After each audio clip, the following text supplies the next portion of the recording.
Queridos irmãos, queridas irmãs, hoje, nesta segunda-feira da sexta semana do tempo comum, nós escutamos na primeira leitura o início de uma carta belíssima, que é a carta de São Tiago.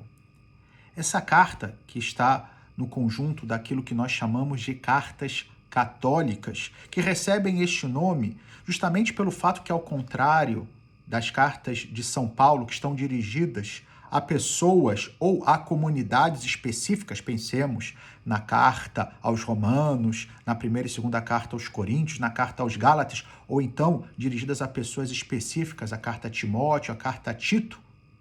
As cartas católicas, e aqui encontramos a primeira e segunda Pedro, as cartas de João e a carta de São Tiago e a carta de Judas, elas não estão dirigidas a uma pessoa, uma comunidade específica, mas estão dirigidas a toda a igreja. E por isso chamam-se de cartas católicas, ou seja, universais, dirigidas a toda a comunidade dos fiéis.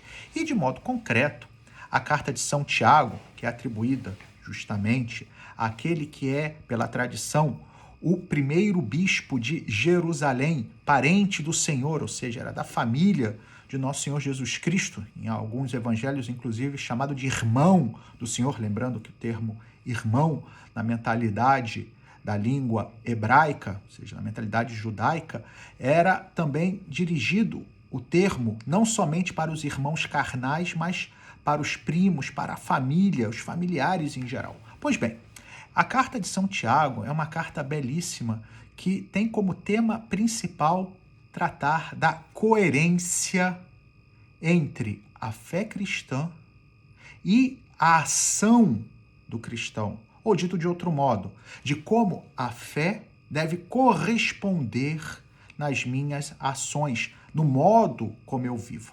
E hoje, de modo concreto, a primeira leitura da missa de hoje vai nos colocar no início dessa carta, capítulo 1, dos versículos 1 ao 11.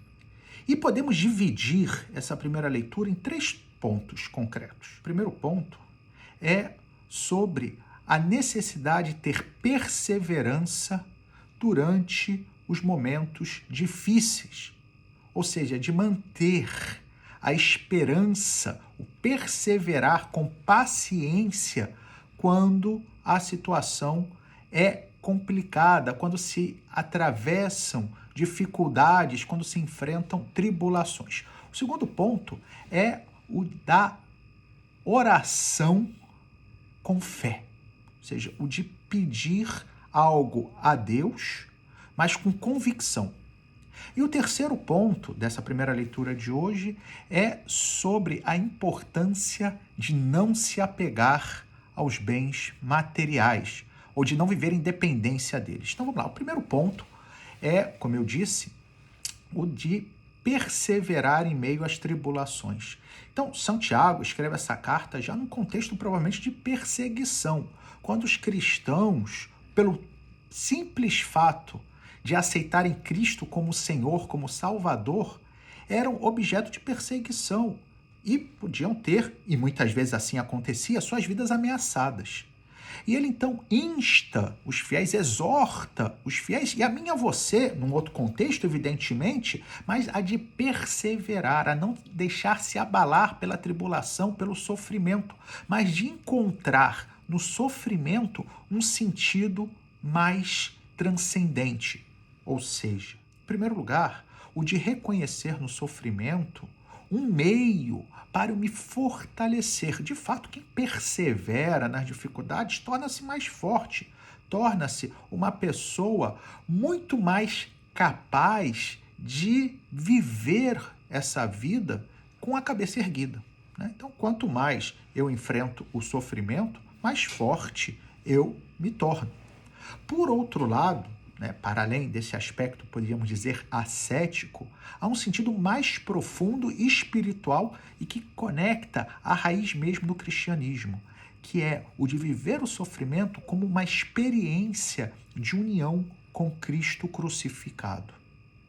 Então, quando eu estou sofrendo, quando eu estou passando por uma dificuldade, né, quando tudo parece que dá errado, por um lado, né, eu tenho que ter essa confiança, essa cabeça erguida, saber que Deus vai me dar a força e seguir adiante. Isso me torna mais forte. Mas, sobretudo, saber que de algum modo misterioso, mas real, profundo, eu estou unido a Cristo.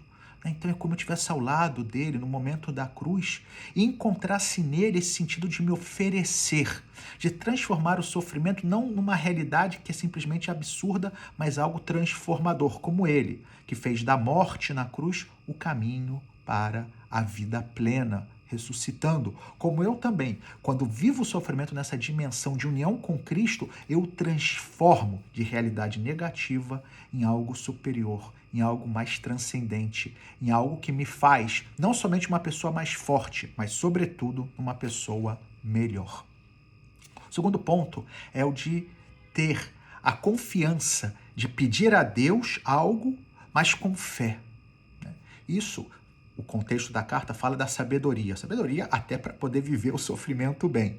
E diz que se você não tem sabedoria, peça a Deus. Mas peça, diz o texto, de forma muito clara, né, com fé, sem duvidar, porque aquele que duvida é semelhante a uma onda do mar, impelida e agitada pelo vento. Assim sendo, né, o que o apóstolo São Tiago nos exorta é o de, por um lado, confiar que Deus vai me dar aquilo que eu estou pedindo.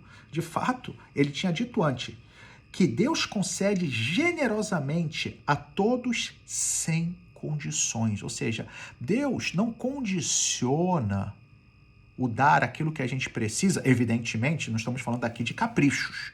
Estamos falando das nossas necessidades, no contexto daquilo que, aliás, nós rezamos no Pai Nosso, o pão nosso de cada dia nos dai hoje. Então, Deus vai nos conceder. E ele não impõe condições, diz, olha, eu só vou te dar se você, em contrapartida, fizer algo. Ou como fosse um prêmio. Não, Deus é generoso, é nosso Pai. Porém, é preciso que nós confiemos nele, que peçamos com convicção. Por quê? Porque quando eu não tenho convicção, não é que Deus não me dê, é que simplesmente eu não percebo o modo como Deus está me dando. Eu acabo esperando que as coisas se realizem, se concretizem de um modo, e porque eu não estou sintonizado com Deus, essas coisas acabam, quem sabe, pela providência de Deus, se concretizando de outro modo, e eu não enxergo. Por quê? Porque eu não estou confiando verdadeiramente em Deus. E o terceiro ponto é aquele, como eu disse, de nós termos atenção ao apego às coisas materiais. Até porque isso se conecta com os dois outros pontos. Porque aquele que está apegado aos bens materiais, aquele que coloca a sua confiança nas realidades deste mundo, é uma pessoa que, por um lado, não vai saber lidar com o sofrimento, porque o sofrimento é, em certo sentido, a perda dos bens materiais. Pode ser da própria saúde, pode ser dos bens enquanto posses, e menos ainda essa pessoa vai confiar em Deus na oração, porque ela vai confiar nas riquezas, vai confiar naquilo que ela toca, naquilo que ela pode ter nas suas mãos. E quando não tem, ela surta. Então, é uma exortação, sim, a não demonizar os bens deste mundo, não achar que ser rico é pecado ou ser pobre pelo simples fato de não ter nada materialmente é já a garantia de que você é uma pessoa melhor. Não se trata disso. Se trata, assim, de viver a bem-aventurança da pobreza, que é aquilo que, aliás, escutamos ontem no Evangelho, bem-aventurados os pobres, porque deles é o reino dos céus. E, portanto, é essa pobreza que significa que eu não coloco a minha confiança, a garantia daquilo que eu preciso para realizar-me plenamente como ser humano, para encontrar a felicidade nas coisas desse mundo, mas em Deus em primeiro lugar. Daí que a gente pode conectar também com o Evangelho de hoje, que é o capítulo 8º de São Marcos, que Jesus diz que não vai realizar nenhum sinal diante daqueles que exigiam dele um sinal. Por quê? Porque é sempre essa tendência a colocar as nossas garantias em algo que eu posso tocar, em algo que eu posso manipular, em algo que eu posso ter posse plenamente. E Deus, queridos irmãos, queridas irmãs, é sempre uma realidade que está por em cima. Deus nunca é algo que eu posso ter sob o meu controle, mas ao contrário, sou eu que devo estar nas mãos de Deus. Sou eu que devo reconhecer que Ele é o Senhor de tudo, que é meu Pai, mas ao mesmo tempo que me supera e, portanto, eu coloco a minha vida nas suas mãos. E que assim seja e que Deus abençoe a cada um. Em nome do Pai, do Filho e do Espírito Santo. Amém.